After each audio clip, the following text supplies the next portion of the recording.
Happy 5th of July, buddy. Happy 5th of July to you too, man. It is, as you said, July 5th, 2022. We want to welcome all of you to the Crushing Iron podcast. You're about to listen to episode 596. Yeah, 596. 596, inching our way ever so close to episode 600. Hope you all had a spectacular 4th of July. Got out there and shut off all of your fireworks. Every one of them. Not just 90% of them, but we hope you shut off, at least me, all of them. Because what I found out last night is people celebrated both on July 3rd and last night. So hopefully there is no July 5th fireworks because I want to get some sleep tonight. I'm that old grumpy dude on the front porch that I can't be right now because I'm in a new neighborhood. So I kind of had to just go with the flow. I'm like, I love it. Everybody's got the lounge chairs outside, fireworks till 11:30. I'm like, that's not my life. That's not my life anymore. I'm old. I'm grumpy. but I am patriotic and I love our country. But yeah, it's like, come on. I know. Just you listen. If you want to walk around the block on the sidewalk with your sparklers, do it. I'm all for it. Rock hard. But the excessive fireworks, that sounds like I'm in a bunker in World War II. Get those out of my, 50 house radius, and I think I'll be good. Yeah. But no, I hope you all had a wonderful July 4th. You said you were out doing a little pontoon parade? Oh, yeah. I was out at, I'm not even going to say where it is because it's getting too popular and I don't want to pump it up. But, yeah, I was out the lake. My grandfather built our cottage 70 years ago and just kind of hanging and chilling. And, I got to see my first ever pontoon parade. And let me tell you, it was absolutely perfect. They had an 80s theme. There was a Cheers boat. Oh, dude. It was unbelievable, man. Cheers. They even had a 85 Bears. Everybody, they got booed out of the water. I'm sure. It went out. Ghostbusters. They're called, what'd they call themselves? The Ghost Guard. the Turtle Lake Ghost Guard. That joke right there. They won, by the way. But yeah, so that was awesome, and it's just a nice little peaceful place, actually. But last night I was back in Beloit. Man, they shot. Speaking of fireworks, dude, they were launching them till 2 a.m. here on last night. I couldn't believe. I was actually laughing because I'm like, what? How do they get away with that? I don't know. It's unacceptable. 10 p.m. 10 p.m. is the cutoff. It was 2 a.m. 10 p.m. Those like July 3rd, it's a too. Sunday night. Nobody's gonna work Monday. I'm like, come on.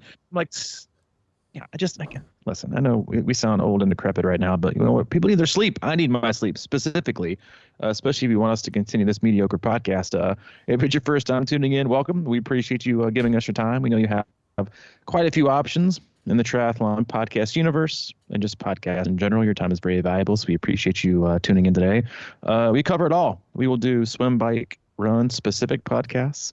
We'll do race recaps. We also do a whole lot of race previews.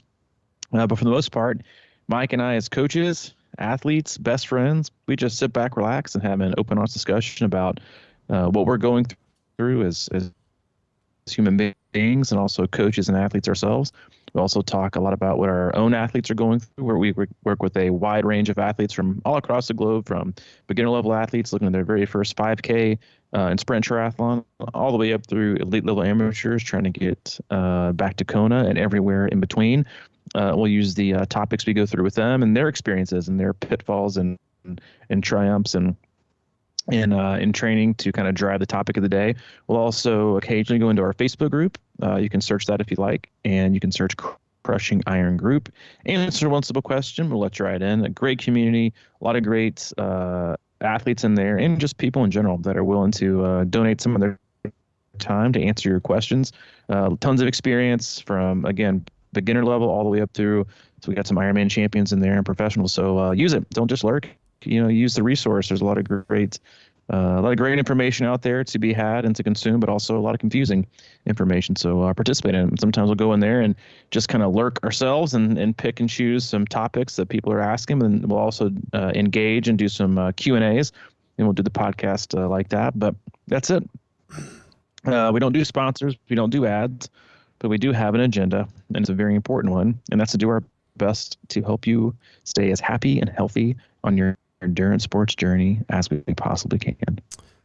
Yeah, man. And I don't know about you, but I think 4th of July this last weekend was kind of the culmination of like a 4-week avalanche for me. And I finally feel like maybe things are settling down. Is that until, yeah, you know, I kind of mentioned that, like, it was definitely a much needed break. Like, I always forget that. I mean, like, you know, you and I both, we coach, you know, the majority of our athletes year round. They're just not true athletes. They run, you know, they'll do half marathons, 5Ks, 10Ks, you know, all kinds of races. You know, we work with a lot of athletes across the globe. So, you know, sometimes their season, there's a race almost every weekend, the entire year. There's something. And so it's always full. So you never especially once, like, you know, mid-April, you know, early April hits, it's kind of pedal to the metal the whole time. And there's really no reprieve. You occasionally get some, like, you know, this weekend was July 4th. And I think just how it was scheduled, a lot of race and event organizers don't plan anything because they figured you're going to be out doing something else different. It was the quietest race weekend we've had in a while. And of course, this weekend you got things back up again. With, I think, Staffordshire across. We have an athlete doing that in the UK. You got Oregon 70.3. You got Muscle Man. It's just like, there we go, back in. That was fun. We enjoyed it. But no, it was kind of a breather, because it has been just felt kind of nonstop since the season kind of got rocking and rolling.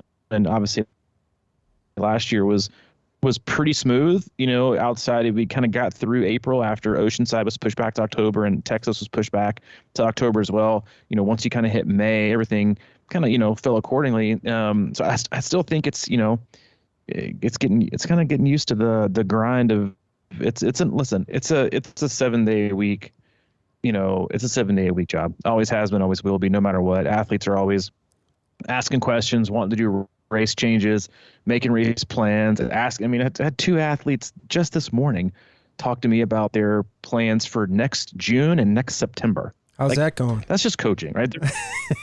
Yeah, it's, well, you know, it's I don't mind when the conversation is initiated and they present a very good thought out argument. No issue with that all, because you've obviously done your due diligence, and then obviously it kind of seals it at the very end when they say. And so I went ahead and signed up. I'm like, okay, well, there we go then. Like, there really wasn't much of a, I'm not going to, because once you sign up, you're signed up. There really is nothing to do about it. But when you put in a lot of thought, you know, it's, what are you going to say? You know, go ahead and email active.com real quick, or put a stop on your credit card and see if you can get out of that. No, you just kind of go with it. But yeah, listen, it's, you're living in the past. You're dealing with athletes past, you know, and trying to make them better in the present. And then you're also simultaneously working on the future. It is a very interesting job to have, as you know, in that it's very delicate. And that was kind of one of the topics that I wanted to discuss today, because I do think it's one of the more prevalent issues that we deal with as athletes. And I think just in people, right, in general. Mm-hmm. I deal with it. I think you deal with it to an extent. And it is one of the biggest impediments to progress for athletes. And it doesn't have anything to do with what happens from the chin down. It's the chin up, and it's called imposter syndrome. You know, I don't know the exact definition based on, you know, what Webster might have to say about it. But, you know, I think a lot of athletes really, really struggle with I looked it up. Here we go. Imposter syndrome is loosely defined as doubting your abilities and feeling like a fraud. I think that's said perfectly. Pretty good. That is, yeah. Nailed it. Yeah, seriously. Like, I think it's the shortest, like, perfect definition of anything I've ever read. And it is one of the, and I know you struggle with this too as a coach in terms of working with your athletes. It's like, it's one of the big, people talk about, you know, injury history. People talk about being consistent. People talk about, you know, performing well and availability and all these kind of things, and athletic availability and like what you do when you were younger. Like, for a lot of people, those things come secondary. One of the biggest, you know, like I said, obstacles to improvement for people, and what gets in the way is you and your thinking. You know, what I call your stinking thinking, and that is what a lot of athletes have is called imposter syndrome. What brought it up was, hey, I think it's a good topic, but I was texting with an athlete over this morning that had an amazing race this weekend, had a PR by like 40 minutes, and they were asking a bunch of questions this morning, and I just, and they asked, yada, yada, yada, question mark, yada, yada, yada, question mark, yada, yada, question mark. And I said, I think you need to relax a little. I said, I've never seen someone so concerned with what they might have done wrong 48 hours after almost a 40-minute PR. And they just said, I'm just curious and in disbelief. And I said something else. And they said, it was just the opposite of what I would have expected. It feels like I get a massively different view of things. Growing up, I never learned that I can actually get better at anything. I was good at most things. I did except sports. Nobody told me that I can get better. And my PE teacher was a bully. It takes years to unlearn all that when it's so deeply ingrained in you. And I think that's something, frankly, that we all struggle with, right? And I think that gets in our own way. I think you and I have alluded to it a lot. I think we even talked about it maybe two podcasts ago when I talked about myself specifically and wasting your ability, and feeling like you're being like, I struggle with it and being in us as a company, right, or as a business, about being successful, right? Like, I don't have a college degree. I'm an alcoholic. I didn't have a lot of really great years coming out with education. So I feel somewhat out of place a lot, and I feel that way athletically. I feel that way as a coach sometimes. We are super successful, and have turn out a lot of great performances with athletes, but I still sometimes doubt, that it's, maybe I'm just getting lucky, right? Maybe it's just, and I think our head gets so much in the way of our actual ability, but the effort that it takes to unlearn the bullies in our lives, or the bad coaches in our lives, or the bad experiences we had in life. Could be your coach, could be your parents, could be, a spouse, could be friends, could be, people at school, whatever it is. I think at some point in our lives, we all kind of have a moment or an experience with an individual that kind of left a bad taste in our mouth. And it continues to either,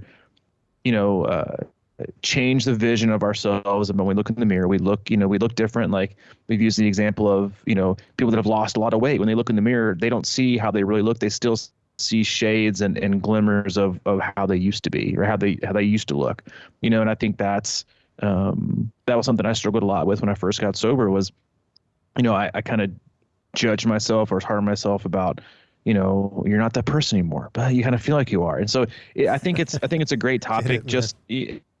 Again, from just a human perspective, but also from an athletics, perspective, and how we get in our own way, and how we continue to let bad experiences, bad individuals impact ourselves on a day-to-day basis. Yeah.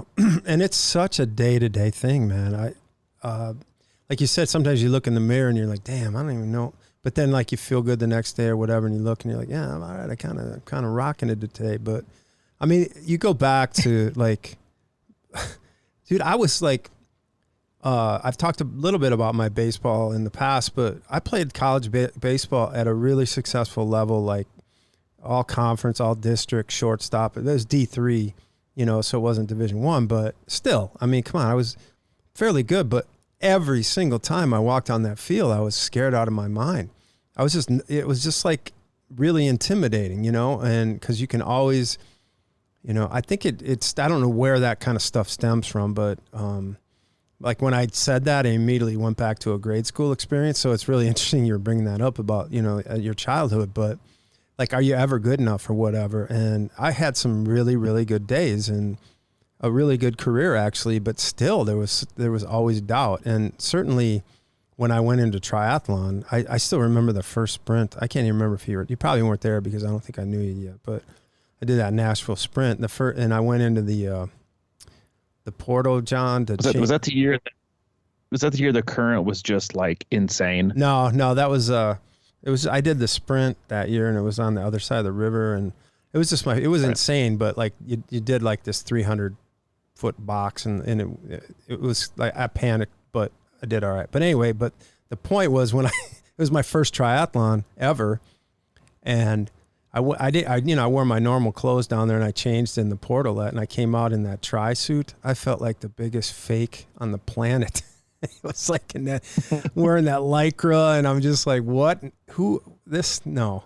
And I mean, and that's with like a really kind of solid athletic background, but it was just a different thing. So I think when a lot of people maybe don't come from athletics. I mean, it's maybe even more intense. I don't know, but like, yeah, it's so easy to do in triathlon. I remember going to some of these first races and I was just looking at people like, man, how am I, and then you just sort of forget that over time.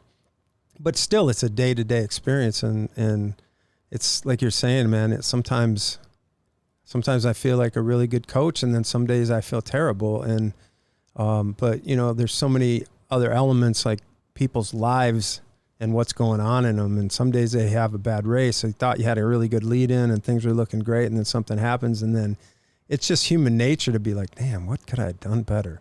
But maybe there's nothing, shit just happens sometimes. No.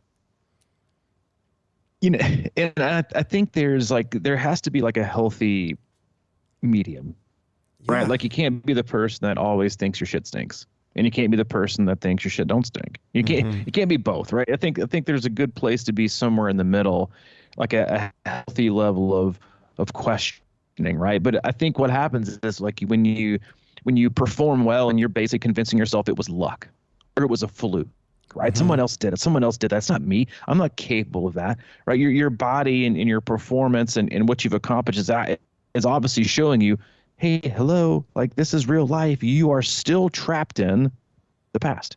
You are not listening to the present, right? You are still thinking that this will never happen or this will happen, and the experience or the result will be negative. And then what usually happens is you stop short of the positive because you expect the negative, or you reinforce that type of thinking, those emotions, that mentality, and then you get what you get. And then that again reaffirms, your thought process and your belief. There is, people in life, I think, again, like we said, always have experiences that kind of stick out to them, right? And that you think the things you're never going to be good enough. And then when you are, you still think, I have to do better, right? I must be like, I have a specific example for me. Like when I was, as I got a little bit older, I remember looking back on, I swam year round growing up, and then summer league, we swim year round, and you do summer league, you're usually kind of the front of the pack because a lot of them just swim in the summer. And I remember going back on tape, and I beat this, I think it was a 50 free indoors at the Maryland Farms YMCA in Brentwood, Tennessee. And I think I won my heat by, I don't know, 7 body lengths. And I think it was 8 under 10 me? Under. Was I and yeah, well, you weren't in it. You would have been like 18 under. And I was watching the replay like on VHS tapes, right? And I crushed it. I think I even set a personal record, and my dad was videotaping it, and I could hear him in the background as I finished, and I annihilated this heat, and I had a great race, and I PR'd. The first comment out of his mouth was, "We need to take off more time." Nice. And I can talk about my dad all I want right now because we don't have a relationship or anything, but that stuck in my head as, you can win, you can get better, but the fact of the matter is that the next thing you do, the next breath that will be taken, is you have to do better. So where does that leave you, right? As a kid, right? As an adolescent, and as an adult, when all that's reinforced is, and athletes do this to themselves, right? We talk about it a lot in the challenges of coaching, where an athlete has a great race and they enjoy it for about a minute. Mm-hmm. And then they're like, wow, I really could have done this coming out of T2, and I went back and checked, and I think I should have, definitely swapped out my tires and I'm like, dude, what the fuck? Like, why, when did we stop like enjoying our success? Because let's be honest with ourselves. Success is really hard to come by. Right. Success is very, very, very hard to come by. It takes luck, it takes timing, it takes hard work, it takes consistency, and then it takes a little bit of magic, right? That we don't have control over. You got to soak it in, right? And we always think that, and again, like I struggle with the two. It's some days I'll be like, man, you just suck today. And I don't think there's really imposter syndrome. I think it's just like really, questioning if you're ever going to do it the best, right? And sometimes it drives you to be better than you were before. But you also need to appreciate the success. And that was one of the things that I remember, and I think we talked about this last week about, you asked me what my favorite bib number was. I said, I never hold them on bibs, and a lot of times I don't keep my medals. And there was a period of time where I kind of questioned going into meetings and picking up my yearly chip. And then I remember someone saying, because yes, it's important to me, and it's especially the first few you get, like your 24-hour chip and your 3-month 369, 12 first year chip. You went to a meeting with me before. I think it was my 1-year chip you were at. Yep. And it was important. And then what I remember specifically, my sponsor told me, it says, you don't pick up your chip for you. You also, just for you, you pick it up to show the other people in there who don't even have a chip or want the chip that you have, that it can be done.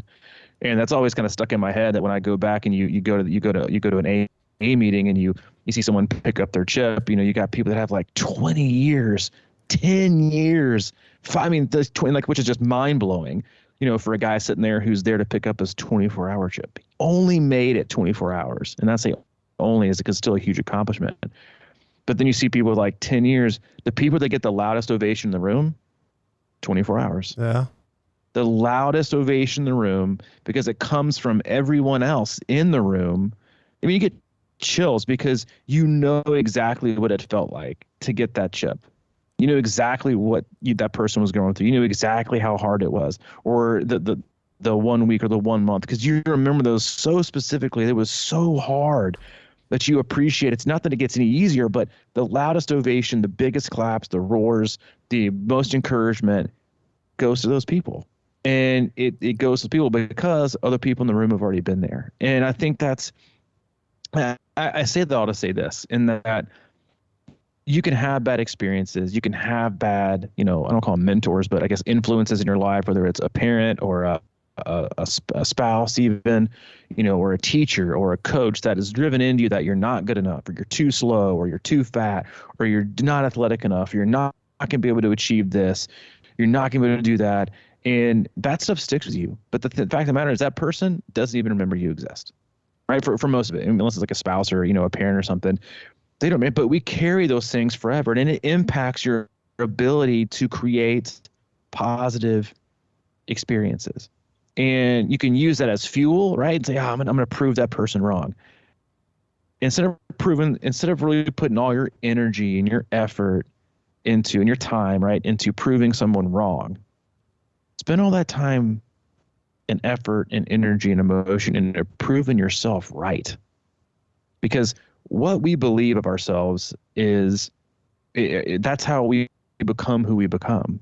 If you believe you're going to be terrible at something, guess what? You're probably going to suck at it. If you're determined, you think, I can do this. You know what? I'm more than capable. I'm more than, willing to put in the work. I'm going to make this happen. Guess what? Chances are you're going to get it done. Right. So that's that shift in mindset of worrying about proving everybody wrong and using that as your fuel and your fire. Focus on proving yourself right and figuring out what it is you believe and why, and how the why and the how are you getting in your own way, and then what you can do to get out of it. Because listen, we get in our own way all the time. I mean, it was the reason I dropped out of college. I'd go to class, I'd get an A, and then I wouldn't show up for a few days, right? So you're like, I got 2 more absences left, and I go back and I miss out and I get a quiz and I get like an A, a D, because I didn't go to class, right? And I got a D, and I was like, okay, it's over, and I quit. I just dropped out right out of the class because I didn't feel like if I didn't get an A, then I was going to let everybody else down. So why not just not go and drop out? That way, I'm not really letting anybody else down except for myself. Now, I mean, I say that because it's definitely did let the rest of my family down, because they're like, you got to go to college, you're going to be an absolute failure in life. But again, those things stick with you and sticks with you to this day. Even though you and I can run a successful business and reach and help a ton of people and do 596 podcasts and work with hundreds of athletes across the globe and have the ability to do what we have. And still some days you see people and you're like, hey, so what do you do for a living? You're like, I'm a personal trainer. It's like this, because it's really hard to tell people to go, like people in the new neighborhood. It's like, what do you do for a living? And I'm always like, I work in the world. What do you do? because I'm like, I don't want to explain to you that I do a podcast and I coach and like, what is that? So do you coach like, crazy endurance people, like, Spartan races and Ninja Warriors?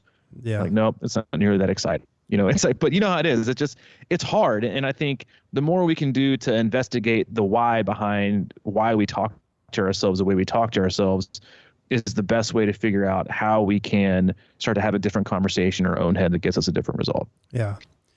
When people ask me what I do, I just defer to therapist. And they understand that a little bit. Oh, you're there. Yeah. Just take, listen to people. But, the parallels between recovery and triathlon continue to amaze me when you're talking about that 24-hour chip and how that must have felt. And like you said that people, kind of cheer for that. And that probably makes people a little uncomfortable because I'm sure that they just like, man, I didn't want to be here and now I'm here. And it's only been one day and now I'm getting a standing ovation for this. But it's kind of like that for the person that does their first triathlon in a way. And because it's stepping out of the comfort zone, it's something so new and unique. And I was thinking about a few minutes ago about the idea of the glory days, like how many people kind of rely on their laurels of the past. And, and that's sort of prevalent to me coming back to my hometown and stuff like that, where there's a lot of people that have just kind of stayed and not that there's anything wrong with that because I missed it and I love everybody here. And I just think that there's a lot of people will kind of, hey, I did that. And there's a lot of, they get a lot of mileage out of it, the glory days kind of thing. And, which I love talking about that stuff too. But like, it's difficult to get into new things. And I think triathlon is new from everybody that gets into it because maybe they swam, maybe they biked, maybe they ran, but to tackle a completely new, complicated sport like this can really leave you vulnerable, and I think that's what always rears its ugly head is that, it's very difficult. We've talked about this many times, very difficult to get solid in all three, even during training. And I think there's always doubts in some way. And especially if you didn't grow up doing any of them and have no background, and it does take a long time, right? Because I think the one thing people have a hard time doing is recognizing improvement. And you kind of alluded to it earlier. Even when they do improve, clearly, they still don't see it because it's such a gradual process.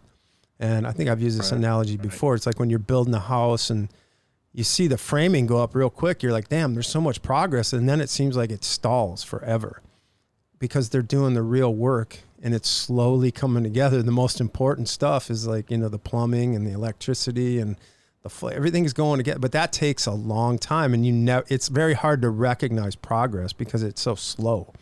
And I think that's really what happens in triathlon is that, you could, year to year, you can't, you're just kind of in it. So you're not really noticing all the time unless you have a major breakthrough, which probably it doesn't happen that much, frankly, and it's just really hard to, I think, see that and to accept it, that you're getting better. And then, and then you go to, a race and then you have like a bad race or whatever. It's just difficult. Like, I'm sure it's just like recovering the same way. It's like, it almost gets harder sometimes in a way because you have to be more on your toes and work at the, the stuff that in the beginning, it seems like, oh, it's clear. Mm-hmm. The goal here is real easy. It's just kind of stay out of there. But then it's like, oh, how do I, take this to another level and live my life in the way that I want to live it or whatever. You know what I mean? There's how do you keep training when you kind of already have it under control a little bit, but it gets almost harder in a way. No. I love what you said there. It's also, I think it also like, it's a specific or a different level of appreciation, right? Like you talked about doing your first triathlon. It's like the guy or the girl coming in to get their 24-hour chip. And I think it's also similar to like when you watch like the finish line, right? Of a 7.3 or an Ironman. Well, the dudes and the ladies that are rolling in at like the 8, the 9-hour, 10-hour mark, there's like 50 people there, right? There's no one at the finish line. I mean, there is, but there's like, that's always like the least populated time for the finish line. And people are cheering, like, and they're like marveling in their head, right, of how incredible it is, you know, right, of what these people are doing. Like, that's, you're not like cheering or roaring. You're like, God, like, cause I'm like, because when I watch or I'm there, or you're watching online and people do these things, you're like, I can't wrap my brain around what the hell you just did and why you're so fast, right? It's kind of like you're in awe. And then when you see the people, which is kind of how when I'm in like an AA room and someone gets like a 10 or a 15 or 20-year chip, I'm not like roaring. I'm like, dude, that's like unreal. Like, you're kind of in like awe. And then you see like the end of the race, like 70.3 Ironman, whatever. And the 15, basically from like the 15 and a half, 16, 17 hour mark, I'll never forget my experiences at the now, you know, gone Ironman Louisville. You get in 4th Street Live. It's outside, but it's, you know, it's covered. It's insanely loud. It's pitch black, but it's lit up. People are beating along the sides, and it sounds like an effing party. And you can just, the energy that's kind of like bouncing back and forth like a pinball machine between the spectators and the fans, back to the people who are coming down like the red carpet.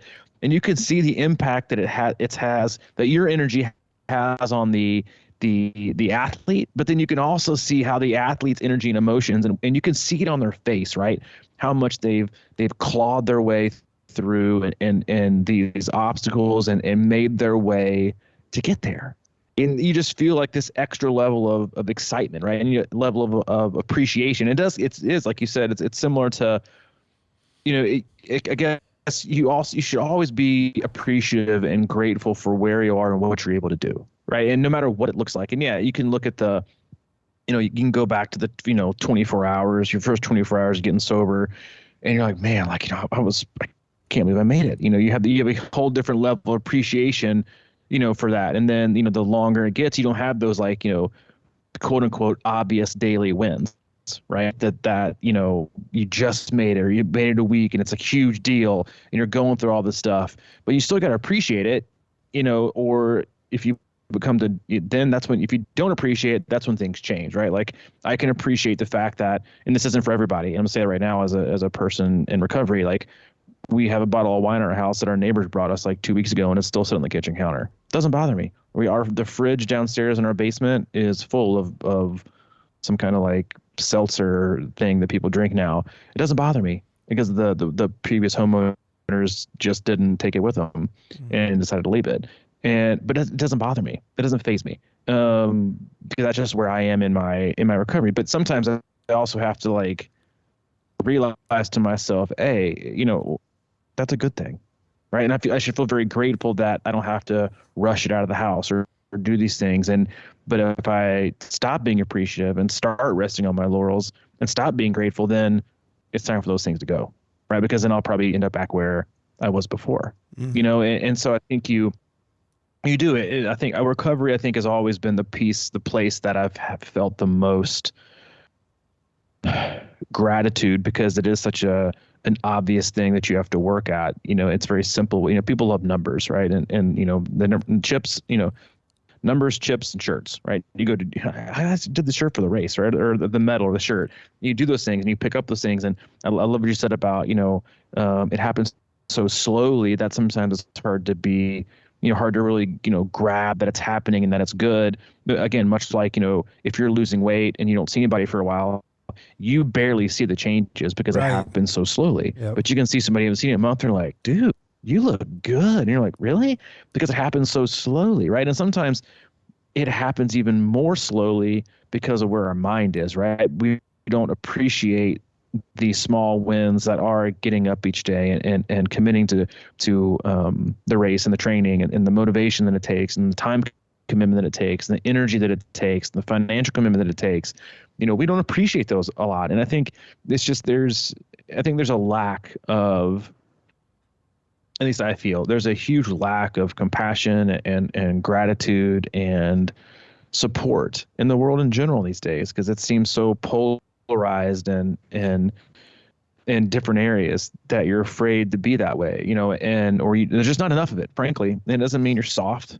It just means you're a person who cares about other people, right? And cares about yourself, right? And you can call that whatever you want to call it, but most people it's called strength, because it takes a lot of strength to be that way and to do those things and express those feelings and to work on yourself, right? And to not be okay, and that's okay, right? And to see yourself as being successful, and it's not called cocky, confident. It's you're reassuring yourself. You're assuring and you're affirming the beliefs that you have and the positivity. Like that's what makes you. That's what keeps you going, right? The person who continuously flogs themselves and talks down to themselves, like there are certain people that I just cut them off. I'm like, listen, don't let me ever catch you talking to yourself like that again, ever. Don't let me hear it. And sometimes I'll just write in Training Peaks, you know what? I don't have anything nice to say. I'm not going to say anything at all. It's not about being in denial, right? It's not about, you should hear about the bad workouts. I can see them on paper. I don't need a 14 paragraph of you making yourself feel worse, because that's what makes you feel better in the moment. But all it does is reiterate and give fuel to the fire to that negative voice in your head that continues to. It's like giving. You don't want to give negativity a megaphone, right? I believe there's enough of that these days. You don't want to give the negativity in that voice in your head a megaphone. And every time you speak it out loud, every time you think it, every time you write it on paper, you're giving it a voice. You're giving it more decibels. You're giving it a yell. You're giving it a scream, and then it's going to be raring and rocking and ready to come back the next time. Instead, follow it up with something that's positive. Well, you know what? It wasn't my best. And people say, "Oh, it wasn't my best or wasn't my worst." Well, there's only two of those, right? We all have the best. We all have a worst, and everything else in the middle. And when you don't expect things from it, and you just focus on what you're going to do in the future, and again, not going back and not proving people wrong or beating, Sally Joe down the street and then the 5K on the street because she looked at you wrong and she didn't like your pants, and you're going to get her back. And, dudes is the same thing, like, I don't like that, so I'm gonna beat him next race. And you're like, that person didn't even know you exist, right? And so, don't go back and try to prove people wrong. Try to prove yourself right and establish that belief through, positive thinking and your own why, right? And then showing yourself compassion and love, because that's what takes people a long way. That's what takes you to the finish line. That will allow you to succeed in life and allow you to have a hell of a lot more fun along the way. Yeah, prove yourself right, man. I like that. The other thing about when you start triathlon, like my first Ironman at Wisconsin, I think like everybody in my hometown was there to be like, yeah, they were all into it. I'm sure that's kind of how you felt maybe in the beginning of recovery and stuff. Is everybody's there to support you. Oh, you're doing a great thing. I'm so proud of you and all that kind of stuff and this and that. And then you kind of do it for a while, and then it just becomes like you're on your own, man, a little bit. I mean, there's definitely people that are going to be helping, and I think that you and I as coaches, that's what we're a big part of it is sort of to be there and support and care and help people find their way the best they can. But the truth is, once you've done it a while, people just expect it, and it becomes. That's why it's so important to find your own why and like you said, to prove yourself right, because it's like. That the shine wears off pretty quick. It's like, I remember, we were kind of goofing around with a documentary, and I was filming that first year, me and you and some other guys that were doing it with us. And we, all we kept talking, that's all we talked about, was Ironman the first year. It was the biggest thing in our lives. And then we got it done, and then it was still kind of big and it's still important, but it's just the glitz of it, that first one. And, it's the glitz of that, probably that 24 hours in that first year. And, it's like you really have a lot of external kind of, I think, energy about it. And then it sort of comes back to you again. It's sort of like, that's why I think it's so important. I mean, it's sort of everybody's looking for that next new shiny object in life. And that path can be lonely. And I think it's so important to be able to figure out why you're doing it. And that's why we talk about happy and healthy, or just basically how do you continue to find enjoyment and fun and motivation on your own on a day-to-day basis with this sport? How do you make tomorrow's workout fun and enjoyable? And I think so much of it comes from just, as we talk about consistency, but, I was talking to some athletes about it, and, it's not fun if you're not feeling strong. Like if you're not, how it's like certain times in training cycles when you're feeling really good and you're strong and you're in shape and everything. And then I was talking to I was swimming today, and there was a woman doing walking in the lane next to me, and we were talking about swimming, and she was like, well, I can't, you know, I just started hiking with this gentleman friend of mine. She was an older woman, and she's like, he's 78, and we started hiking during COVID, and now all he wants to do is go deep into the forest and hike mountains and shit. And she goes, I can't keep up with him. I said, well, he found a joy in there, you know. He just feels good about it. And I think that, you know, finding those little, you know, excitement pieces in your daily workouts or whatever it may be, and just, I mean, staying within yourself too, because I think that's a trap that we have, is that, you know, it's like I do it all the time. I'm like, well, I know what I was. I got to go out and prove that I'm still what I was, and you're not quite what you were, and then that's never a fun workout. You know, you're always sucking gas and wore out the next day and everything like that, and you know, it's just a lot more fun when you're kind of training at the level where you're at. Right. You know, it's so funny. Like when you were talking about, you know, we've come to like only celebrate or rip apart like the drastic stuff and the extremes. Mm-hmm. You know, the great things and the horrible things. Like we no longer like find celebratory, gratifying, supportive moments in all the shit in between. You know, it's like it's the greatest thing ever. Let's have a party. It's like, this is the worst thing ever. Let's just have like, you know, this is the worst day ever. Pity party. You know, it's just, there's no in between. There's no appreciation. And I'm talking to myself too here. It's like, there's no appreciation for just like making another day or doing the small things, right, that get you to the big things. You know, it's like you said, it's, you know, the first year I was sober, all I had people checking in. Hey, how you doing? Hey, you doing okay? You know, because all we're age, you're gonna go back and start drinking again. You're like, dude, I'm fine. I appreciate you checking in. Things are fine. But then as you get past like, you know, a certain point, people just don't check anymore. And it's not because you're not doing the right thing. It's because they don't feel the need to, which is a great thing. But at the same time, you still have to tell yourself, man, I'm doing a pretty damn good job. Yeah. You know, and which I think it again is a fine line from being cocky, right? But also being confident that, yeah, you know what, you are. You know, yes, it's something, you know, because I still struggle with people saying, you know, that, you know, it's impressive or you should be super. I can be super proud. It's one of the things I'm most proud of in my life.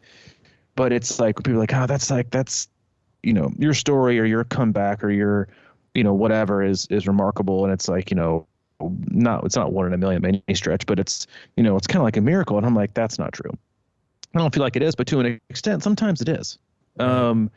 And sometimes you have to kind of dig into that uncomfortable feeling of like, you know, well, to you or to maybe other people, maybe it is.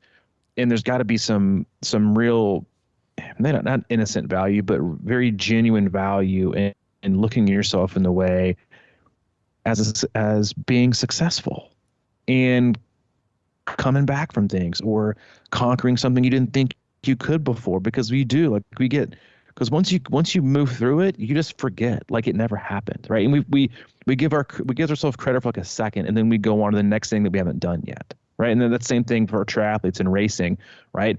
It is, you know, like you do a race and you crush it, and you're like, my first sub 12. Now your next obsession a day later is going sub 11. Yeah, you don't even soak it in and enjoy it. And then you definitely don't go back, right? Or not definitely, but for the most part, you don't go back and think about, man, like that used to be a super struggle to do this. And now I just be appreciative of where I am and what got me here, because that's usually how you got there in the first place. And, you know, it is healthy, I think, to challenge yourself, but also be confident and supportive of you. And regardless of who gives a flying, close your kids' ears. Who gives a flying fuck about what anybody else says about what you're doing, and if it's good enough or fast enough or it's too slow or it's not long enough, or, you know, you should look a certain way or dress a certain, like, who gives a shit? We give so much weight to other people in life that have no idea that could care less about you, right? Or that you're, what's the quote you always hear is like, you know, they're living in your head rent free. Right, because you're not in their head, and they they made one comment or something on social media, and you're letting that eat you alive, and they have no idea you're even eating.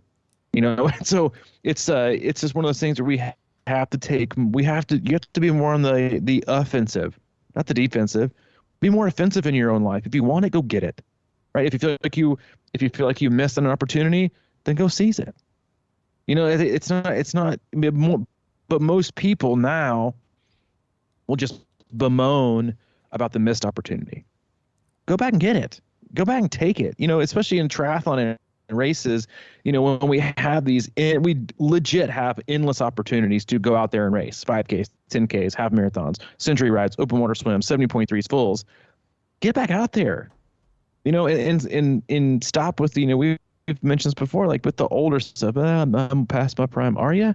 I can tell you right now, I refuse to believe I'm past my prime. I know I got some more PRs at me. Am I right? Yeah.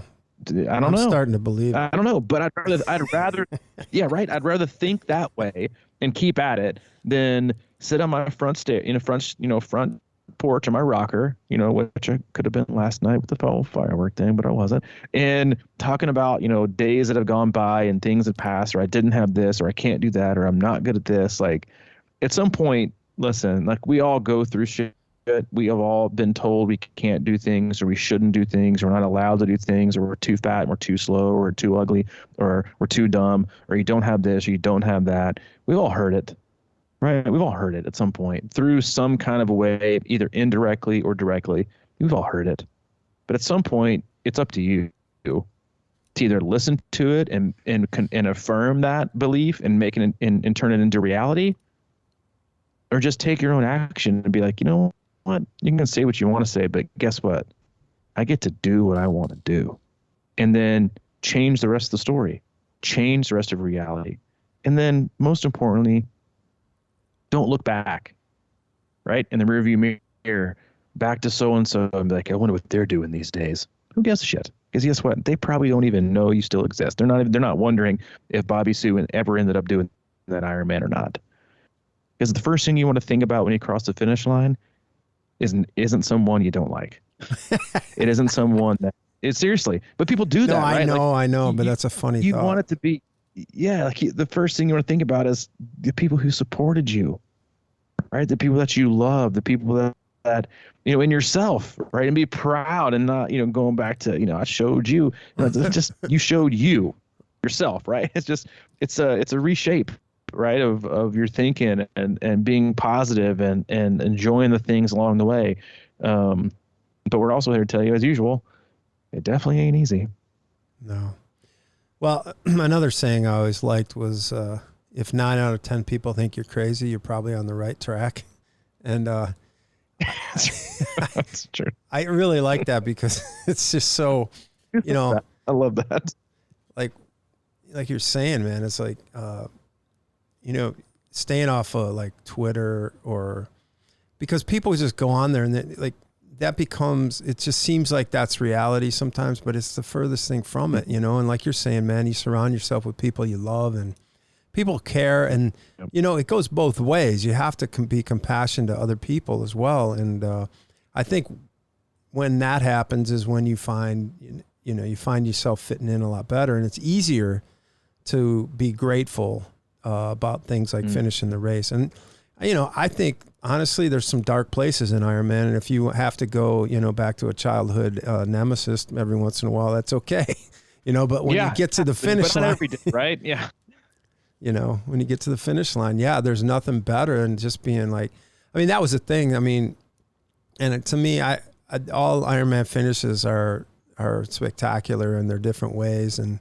But thinking back to that first one for me, it was like, I just felt so much love in the room, you know, so many friends were around, you were there, and it was my first, and my family and a lot of friends were up there. And, you know, it was just like, man, you know, that was a lot of work and it feels really good, you know, and I was, you know, it is a good feeling of pride and accomplishment, and it should be, but like you're saying, you know, you should, you know, it's just weird having a different level, because I think some people, like, I don't even think, like you're saying, I don't even think about it anymore when people are like, yeah, well, he's an Ironman. And I'm like, well, that came out of nowhere. And I'm even really thinking about it, you know?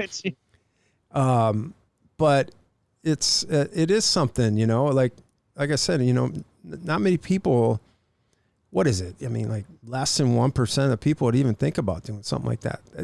So way less than that, and there's something there, like just like I always say, just the guts to get in the water is huge. Like people won't even jump in a lake, let alone try and go swim 2.5 miles, with 100 or thousands of other people.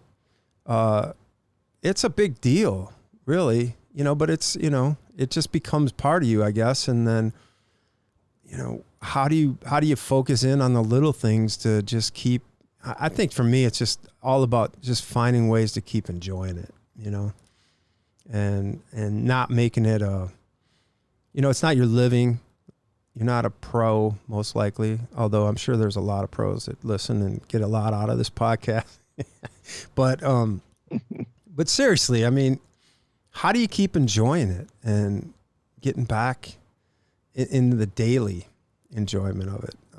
That's everything to me. I mean, I think you can get that going. You're going to do a lot better than most. Yeah, it's like you said, like just putting yourself out there is a huge risk that most people aren't willing to take, right? Because they want to play it safe. They'd rather not, not fail than risk succeeding. Or however you say that. It's like, it's just most people just don't. They play it safe. They play it close to the vest. I think it was, what was it? One of our Bukowski said, the best revenge of all is to live a good fucking life. Mm-hmm. Regardless of what anyone else has said or done or thought, about you, that's your, you live and you make your own legacy, in life, in your profession, in sport, whatever it is, like that's up to you, and there's countless, it's like you take, team sports analogy or example you see all the time, hell, Jordan cut from his high school basketball team, right? Yeah. Like so many, you get so many stories, right? Of Brady, second string quarterback in college. It's like, what? Two of the greatest of all time in their sports. And I hate saying that about Brady, but it's truth. And you can't argue with it. It's like,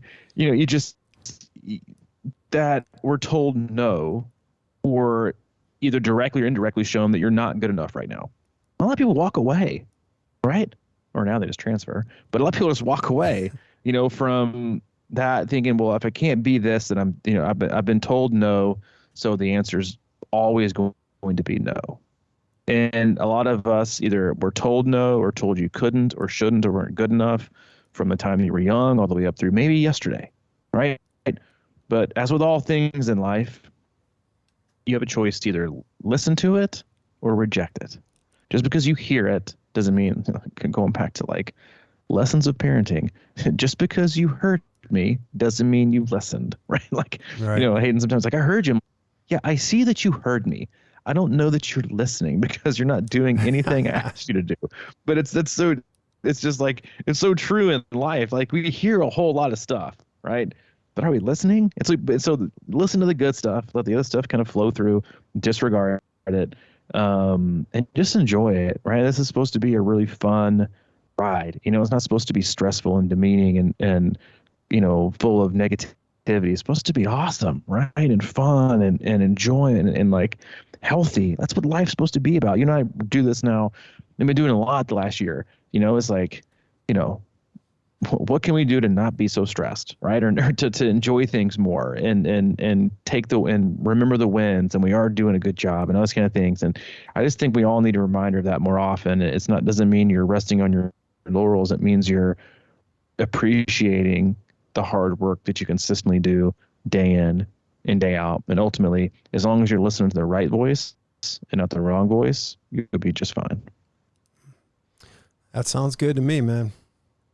And we hope these two voices were good voices for you today and that keep you happy and healthy. As always, check out our website, c26triathlon.com. It's our one-stop shop for all things coaching, camps, and community.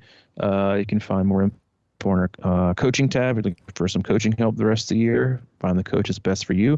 You can also click on our camps tab. Our 2023 triathlon camp in Nashville went live to our own athletes last week and went live today to the general public. I think we have like 3 spots left. So by the time you listen to this, go, maybe we'll share a link in the show notes. It's also on our closed Facebook page. There's a link there where you can email one of us or click on the camp link online or the website. Or you can always, if you have further questions about any camps, you can email Summer at c26operations@gmail.com. But don't miss out. It's one of our most popular camps. We always have a good time. It takes us a week to recover, but it's still worth it. And as always, if you need anything from Mike specifically, he is available, CrushingIron@gmail.com. If you need anything from me, c26coach@gmail.com. All right, buddy. Enjoy the rest of your fireworks. Talk to you Thursday. All right. See you later. Dude, see you.